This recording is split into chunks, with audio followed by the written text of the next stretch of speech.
Cookery சேனலை பார்த்து யார் வேணாலும் சமையல் பண்ணலாம். ஆனா சுவையான சமையல் பண்றது எப்படி?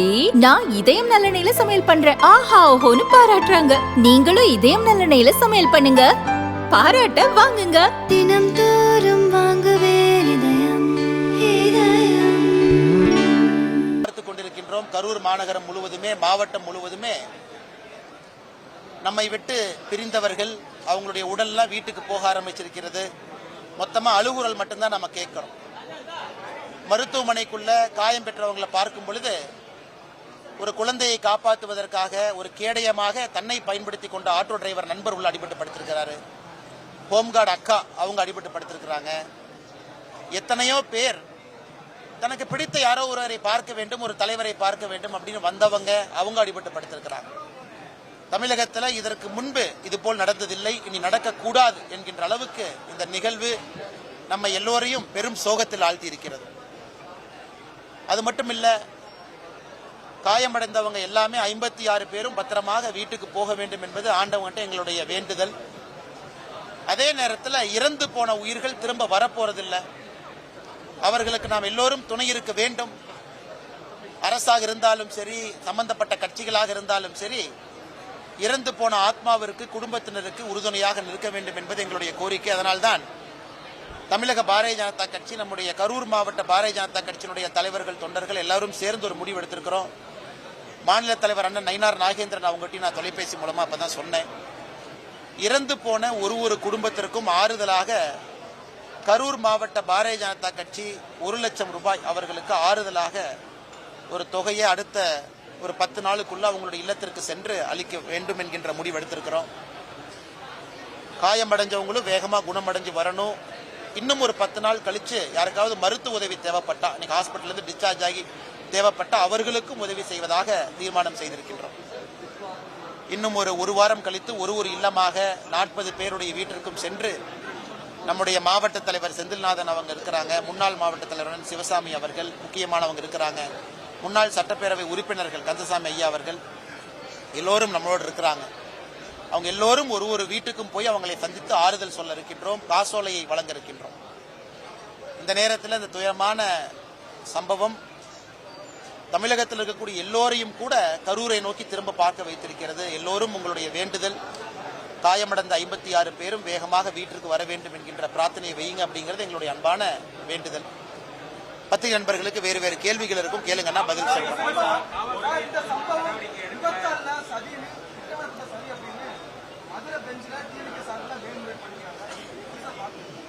அண்ணா, நேற்று கரூரில் இந்த சம்பவம் நடந்ததற்கு இன்னைக்கு 24 மணி நேரம் கழிச்சு நம்ம பேசுறோம்.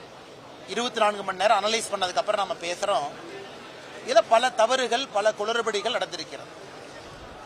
ஒன்று, இன்னைக்கு எல்லா இடத்துலையுமே பொதுமக்கள் கூடும் பொழுது சரியான இடத்தை கொடுக்கிறோமா, சரியான காவல்துறை அதிகாரிகள், காவல்துறையில் இருக்கக்கூடிய கான்ஸ்டபிள் அவங்களை டிப்ளாய் பண்றோமா, கிரௌட சரியான முறையில் கண்ட்ரோல் பண்றோமான்னு கேட்டீங்கன்னா இல்லை. தமிழகத்தில் நீங்க பாருங்க, கள்ளக்குறிச்சியில ஆரம்பித்த மரணத்தை பாருங்க, 64 பேர் தாண்டி போன ஆண்டு அக்டோபர் 6ஆம் தேதி சென்னை இந்தியன் ஏர்போர்ஸ் ஷோல 5 பேரு. வரிசையா இந்த கிரௌடு கண்ட்ரோல் மேனேஜ்மெண்டே தமிழகத்தில் ஏதோ ஒரு இடத்துல தவறு நடந்துகிட்டே இருக்கு.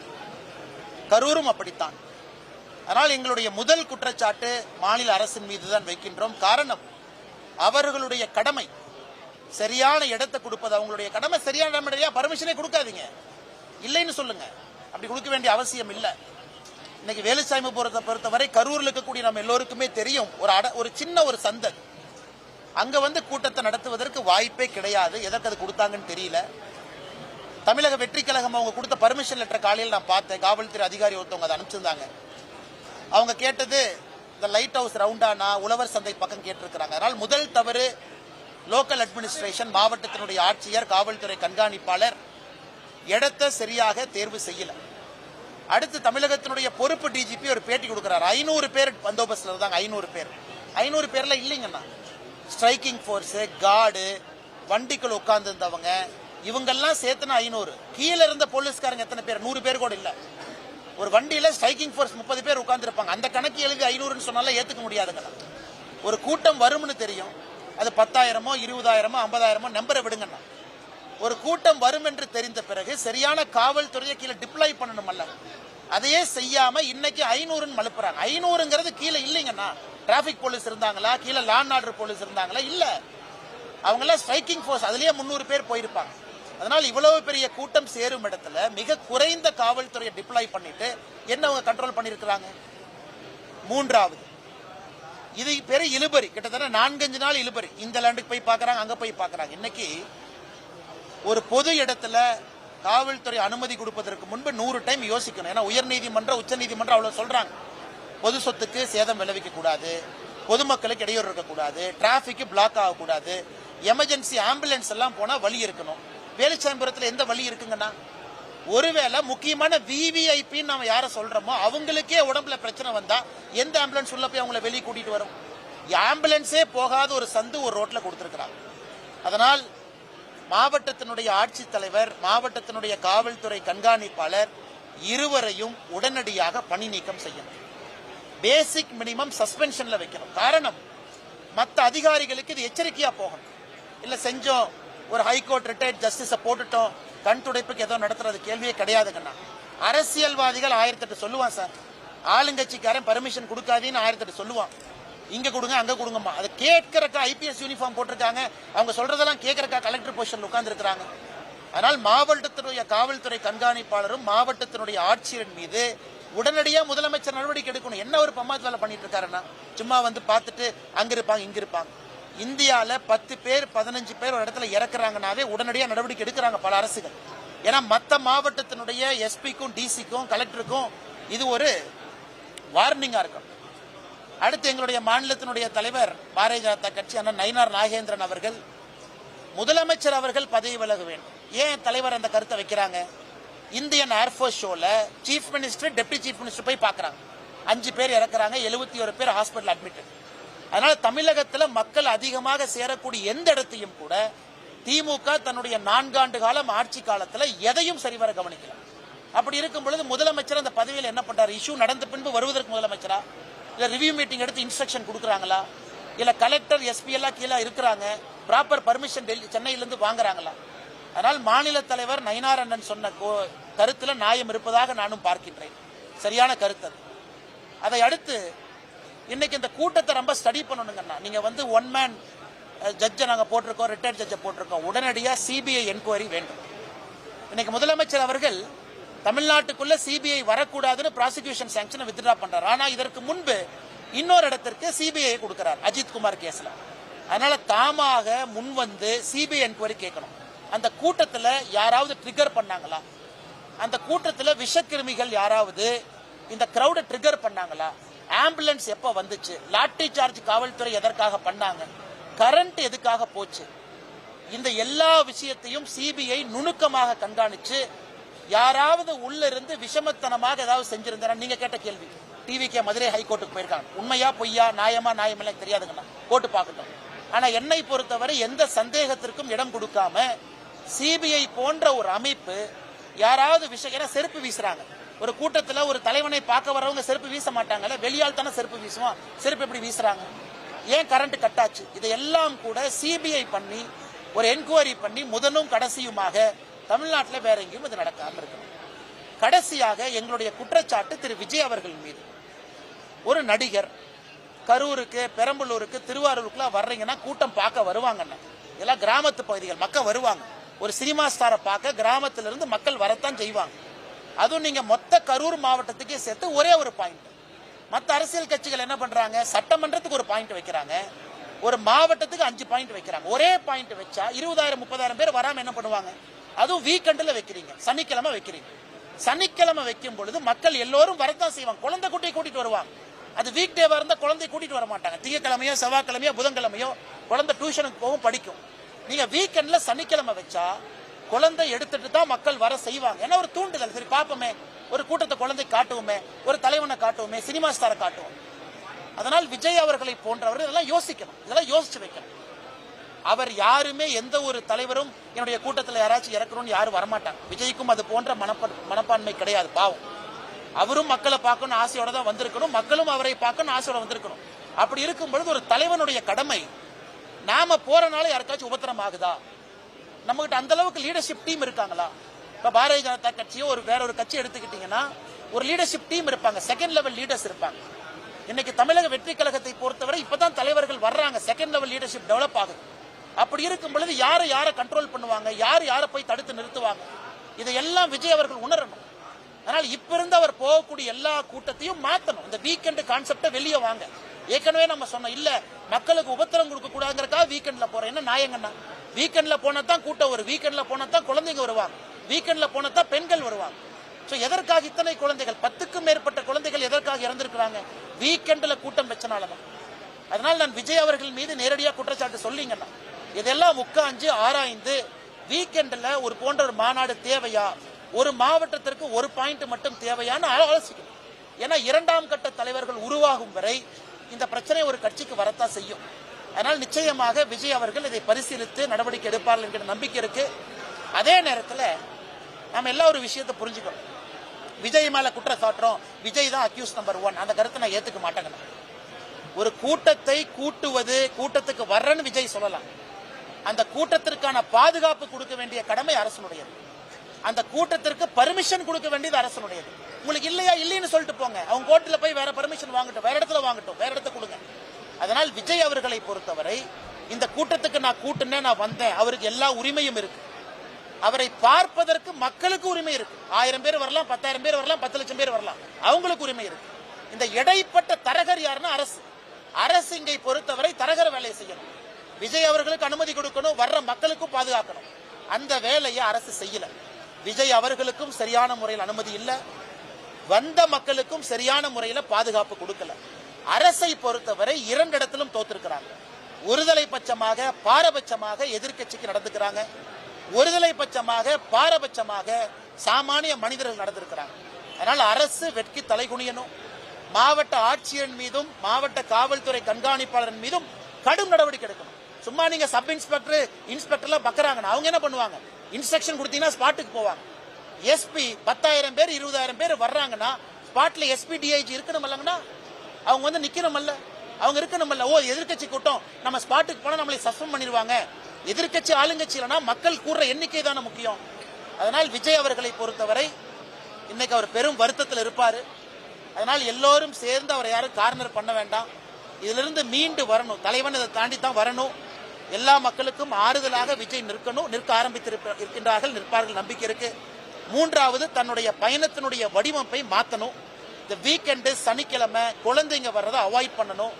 அதே போல கடைசியா பெற்றோர்களுக்கு, அண்ணா நாம் ஒரு வளர்ந்த மாநிலங்கண்ணா, இது நேரடியாக நான் உங்கள்கிட்ட சொல்றேங்கண்ணா, நானும் வயிறறிஞ்சு சொல்றேன், நாம் ஒரு வளர்ந்த மாநிலம். இந்தியாவில் நம்பர் 2வது இடத்துல இருக்கிற மகாராஷ்டிராக்கு அப்புறம் படித்தவர்கள் அதிகமாக இருக்கக்கூடிய மாநிலம். நம்ம நடவடிக்கை அப்படியாங்கண்ணா இருக்கு. விஜய் கார்ல போகும்போது பைக்ல 100 பேர் போறாங்க, தொத்த பாக்குறாங்க. என்னன்னா அது? உங்க அப்பா அம்மாக்கு ஒரு குழந்தை நீங்க தான். இறந்து போன 40 பேர்த்துக்கு அவங்க எல்லாம் வீட்டுல தங்கம் தான் எல்லாருமே. கணவன், மனைவி, குழந்தை, தாத்தா, பாட்டி எல்லோரும் யாரோ ஒருத்தர் இழந்திருக்கிறாங்க. அதனால எதற்காக இப்படி ஒரு மேல தொங்குறது, கோயில் மேல நிக்கிறது, மசூதி மேல நிக்கிறது, சர்ச் மேல நிக்கிறது, டிரான்ஸ்ஃபார்மர் மேல நிக்கிறது, எதுக்கு அப்படி? உங்களுடைய தலைவனை பார்க்கணுமா? ஆனந்தமா பாருங்க, டிவியில பாருங்க, பாதுகாப்பா பாருங்க, கை தட்டுங்க, ரசிங்க, எல்லாம் பண்ணுங்க. உங்களுக்கு அங்கே பாதுகாப்பு இல்லைன்னு தெரிஞ்சதுக்கு அப்புறம் ஏன் போய் அடையிறீங்க?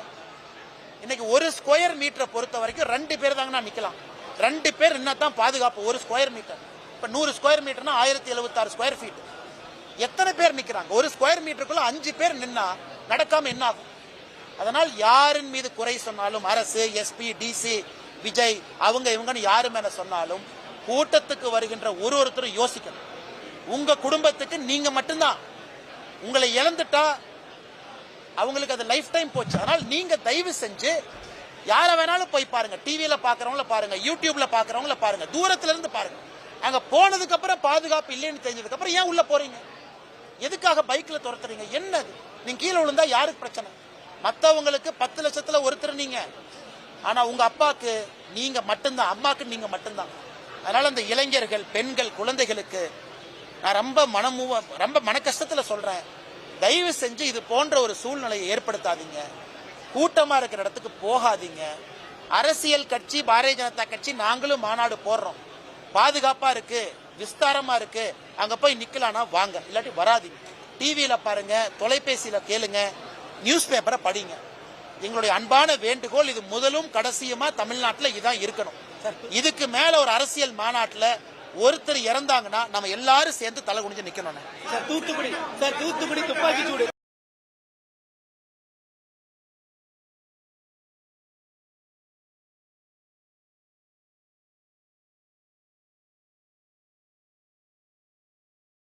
வெற்றி கழகத்தினுடைய அனுமதி கடிதத்தை பார்த்தங்கன்னா அவங்க போட்டிருக்கிற நேரம் கரூரை பொறுத்தவரை 3 மணியிலிருந்து இரவு 10 மணி வரை அப்படின்னு அனுமதி கடிதம் கொடுத்திருக்கிறாங்க. அப்படி இருக்கும் பொழுது எல்லோருக்குமே தெரியும் 3 மணிக்கு விஜய் வரப்போறது.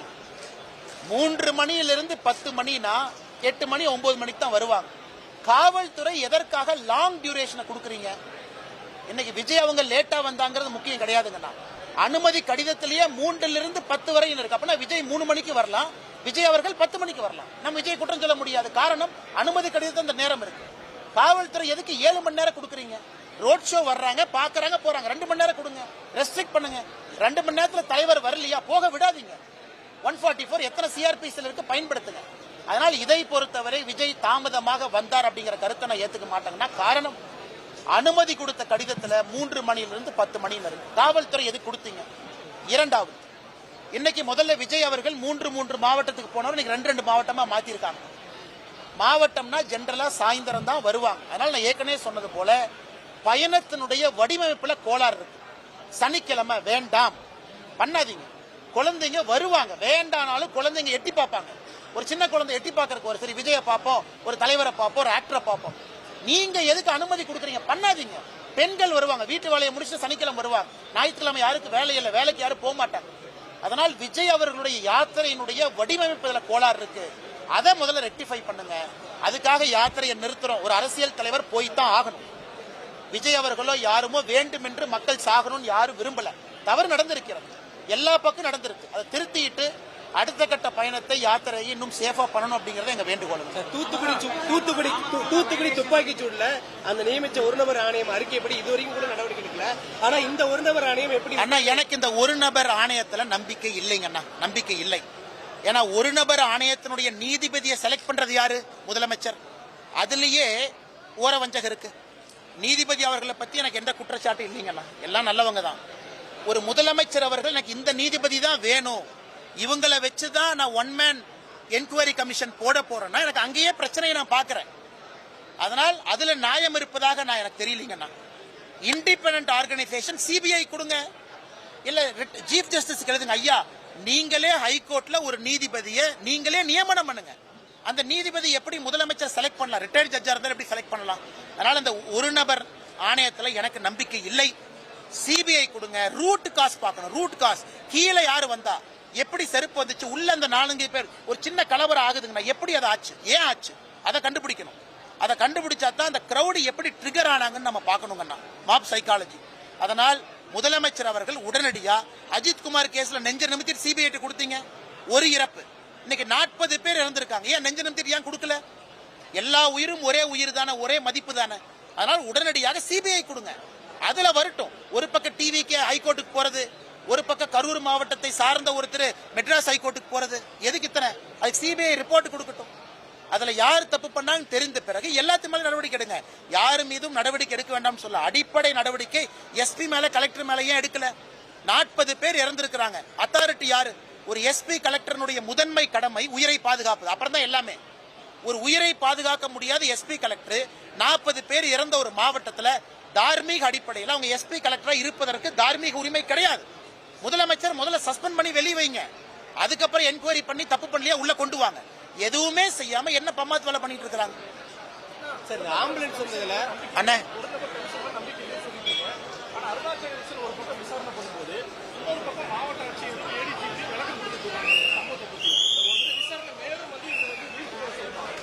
அண்ணா அண்ணா சாரி அண்ணா, ஆம்புலன்ஸ் அண்ணா, ஆம்புலன்ஸ் அண்ணா. பொறுப்பு டிஜிபி அவர்களும் ஏடிஜிபி அவர்களும் பேசிய பத்திரிகையாளர் சந்திப்பு நான் கவனிச்சேன். எனக்கு அதுல நம்பிக்கையே போச்சுங்கண்ணா. ஏன் போச்சுன்னா, 500 பேர் டிப்ளாய் பண்றோம். என்ன 500 டிப்ளாய் பண்ணாங்க? அவ்வளவு ஃபுட்டேஜை பாக்குறோம். போலீஸ்காரங்களே தெரியலையே, 100 பேர் கூட இல்லையே. வண்டியில் உட்கார்ந்து இருக்கிறவங்க டாக் ஸ்குவாட் வச்சிருக்கிறவங்க, பாம்ப் ஸ்குவாட் வச்சிருக்கிறவங்க, எஸ்பி கூட கன்மேனா வந்தவங்க, இவங்க எல்லாத்தையும் சேர்த்துனா 500 வரும். பட் அவங்க எல்லாம் டியூட்டியில் இல்லையல்ல, எங்கேயோ ஸ்ட்ரைக்கிங் ஃபோர்ஸ் வண்டிகள் உட்கார்ந்துருப்பாங்க, போலீஸ் வண்டியில். அவங்களுக்கு தானே பிரயோஜனங்கண்ணா. அதனால அவர்கள் பம்மாத்து வேலை செய்யறாங்க. இரண்டாவது, பத்திரிகை நண்பர் ஒரு கேள்வி கேட்டீங்க, அண்ணே முதல்ல கேட்ட இடத்த கொடுக்காம ஏன் இந்த இடத்த கொடுத்தீங்க? அதுக்கு சரியான பதில் சொல்லலையே. இடத்த நீங்க கொடுத்துருக்கணும். கொடுக்கல அப்படின்னா எதிர்கட்சி தலைவர் அவருக்கும் இந்த இடம் தான் கொடுத்தோம். எதிர்கட்சி தலைவர் விஜய் அவர்கள் 2 பேரும் ஒரே இடத்துல பண்றாங்க. விஜய் அவர்களை பொறுத்தவரை நம்ம நல்லா புரிஞ்சுக்கணுங்கன்னா, இளைஞர்கள் வர்றாங்க.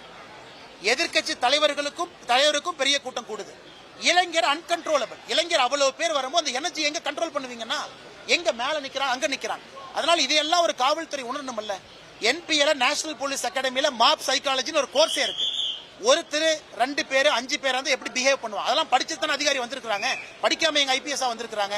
அதனால் இளைஞர்கள் அதிகமாக சேரும் இடத்துல யாரு பேச்சு யாரு கேட்க மாட்டாங்க. அதுவும் எனக்கு சமாதானம் இல்லை. மூன்றாவது, ஒரு முதலமைச்சர் அவர்கள் நேரடியாக எதிர்கொள்ளணும். அதாவது ஒரு சிபிஐ என்கொயரி கேட்கறாங்கன்னா கொடுக்கணும். அதை விட்டுட்டு அவரே ஒரு ஜட்ஜை செலக்ட் பண்ணி இவங்க தான் பண்ணுவாங்க, அதுவரை அரசியல் பேச மாட்டேன்னா என்ன அர்த்தம்? ஒரு அரசியல் யாரும் பேசல. முதலமைச்சர் அவங்க சரி ஒன் மேன் ஜஸ்டிஸ் அவங்க பண்றாங்கன்னா எந்த ஆங்கிள் பண்ண போறாங்கன்னா, ஃபோரன்சிக் டிபார்ட்மெண்ட் அவங்க கையில் இருக்கா? எப்படி செக் பண்ண போறாங்க? கண்டிப்பா அதை ஏத்துக்க மாட்டாங்கன்னா. நான்காவது, பொறுப்பு டிஜிபி ஏன் போட்டீங்க? ஏன் டிஜிபி போடல? திரும்ப அதே கேள்வி கேட்கிறேன். ஒரு டிஜிபின்னு போட்டா இருக்கும், அதிகாரம் இருக்கும். பொறுப்பு டிஜிபி அவர் பாவம் யார்கிட்ட பேசுறாரு? ஒரு டிஜிபின்னு போட்டதானே கண்ட்ரோல் இருக்கும். இன்னைக்கு இருக்கிற மாவட்ட கண்காணிப்பாளருக்கு தெரியும், பொறுப்பு டிஜிபி அடுத்த வாரம் மாறிடுவார். ஏன்னா யூபிஎஸ்சி லிஸ்ட் கொடுத்தாலே மாத்திடுவாங்க. அப்ப பொறுப்பு டிஜிபி பேச்சுக்கு என்ன மரியாதை கிரவுண்ட்ல இருக்கும்? நீங்க டிஜிபி ஏன் போடல? Regular head of police force ஏன் போடல? அதுவும் எங்களுடைய குற்றச்சாட்டு. முதலமைச்சர் நான் வேகமா வந்தேன், நான் பேசினேன் அப்படிங்கறதெல்லாம் கிடையாதுங்கண்ணா.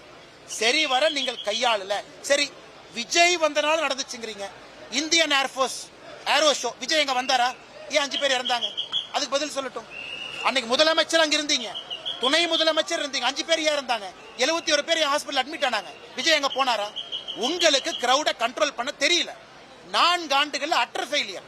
Crowd management, law and order, எப்படி ரிவ்யூ மீட்டிங் எடுக்கணும், டிஜிபி எதுவுமே இல்லை, எல்லாம் ஃபெயிலியர். சும்மா வந்து விஜய் மேல அவங்க மேல விஜய் மேல நான் வச்ச குற்றச்சாட்டு பயணத்தினுடைய வடிவமைப்பை மாத்துங்க, அதான் என்னுடைய குற்றச்சாட்டு. மத்தபடி விஜய் தான் அதுக்கு காரணம். அதை ஏத்துக்க மாட்டாங்க. விஜய் வருவதற்கும் உரிமை இருக்கு, சீமான் அவங்க வர்றதுக்கு உரிமை இருக்கு, எடப்பாடி அண்ணா உரிமை. ஒருத்தர் வரலாம், 1000 பேர் வரலாம், 1 லட்சம், அது மக்கள் உரிமை. வர்ற மக்கள் எப்படி தடுப்பீங்க? அதனால விஜய் அவர்கள் அவருதான் காரணம். அதை ஏத்துக்கவே மாட்டேன். விஜய் அவர்கள் மீது இருக்கக்கூடிய தவறு அனுபவம் இல்லாத காரணத்தினால் பயணத்தினுடைய வடிவமைப்பை சரியான முறையில் அவங்க பண்ணணும், அதை பண்ணல.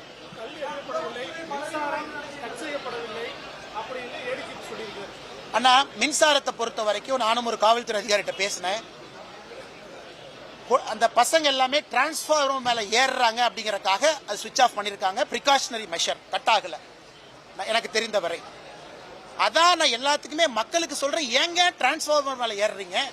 எதுக்குங்க கோயில் மேல ஏறுறீங்க, சர்ச் மேல ஏறுறீங்க? மாஸ்க் கீழ இருந்து பாருங்க எப்படி இத்தனை பேர் இறந்துட்டாங்க. இவங்க எல்லாம் உள்ள மாட்டிக்கிட்டவங்க, வெளியும் கிரௌட் இருந்தாங்கல்ல. அதனால் நாமும் பாதுகாப்பா இருக்கணும், கூட வந்தவங்களும் பாதுகாப்பா இருக்கணும். அது முதல். இரண்டாவது, விஜய் அவர்களை பொறுத்தவரை நான் ஏற்கனவே நிறைய விஷயம் சொல்லிட்டேன். நான் சனிக்கிழமை வீக்கெண்ட் எல்லாமே பேசிட்டேன். அதனால் ஏடிஜிபி மின்சாரம் கட் செய்யப்படவில்லை என்றால் மின்சாரம் கட்டாச்சு. ஆனா பிரிகாஷனரி மெஷர்ல டிஎன்இபி கட் பண்றாங்க, ஏன்னா டிரான்ஸ்பார்மர் மேல ஏறாங்க. அடர்ந்த இடம், நெருங்கிய சந்து, எங்கேயுமே ஸ்பேஸ் போறக்கு ஆம்புலன்ஸ்க்கு வழி இல்லை, ஆம்புலன்ஸ் எங்க தான் போகும். அதனால இதெல்லாம் உட்கார்ந்து கண்டுபிடிச்சு சரியான முறையில் அதுக்கு சொல்யூஷன் கொடுத்து இந்த 40 உயிர்களுடைய ஆத்மா நம்மளை மன்னிக்கணும்னா தமிழ்நாட்டில் இன்னொரு உயிர் போகக்கூடாது.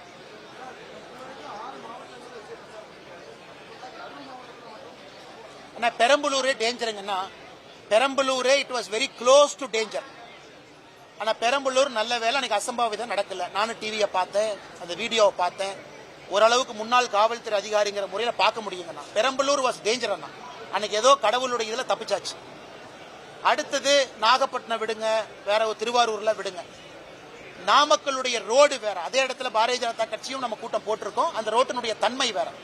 கரூர்ல வேலுச்சாமிபுரத்தினுடைய ரோடு அன்பிட். இது போன்ற ஒரு கூட்டத்துக்கு அன்பிட். அது 2000 பேர் 5000 பேத்துக்கான இடங்கனாது. அது 27,000 பேர் 30,000 பேத்துக்கான இடம் கிடையாது. அதனால் இடம் முதல் பிரச்சனை, பாதுகாப்பு குளறுபடிகள் இரண்டாவது பிரச்சனை. விஜய் அவர்களுடைய வடிவமைப்பு தான் பிரச்சனையோ தவிர விஜய் அவர்கள் இதுல பிரச்சனை இல்லை, அவருக்கு உரிமை இருக்கு யாரை வேண்டுமானாலும் எங்கு வேண்டுமானாலும் சந்திப்பதற்கு.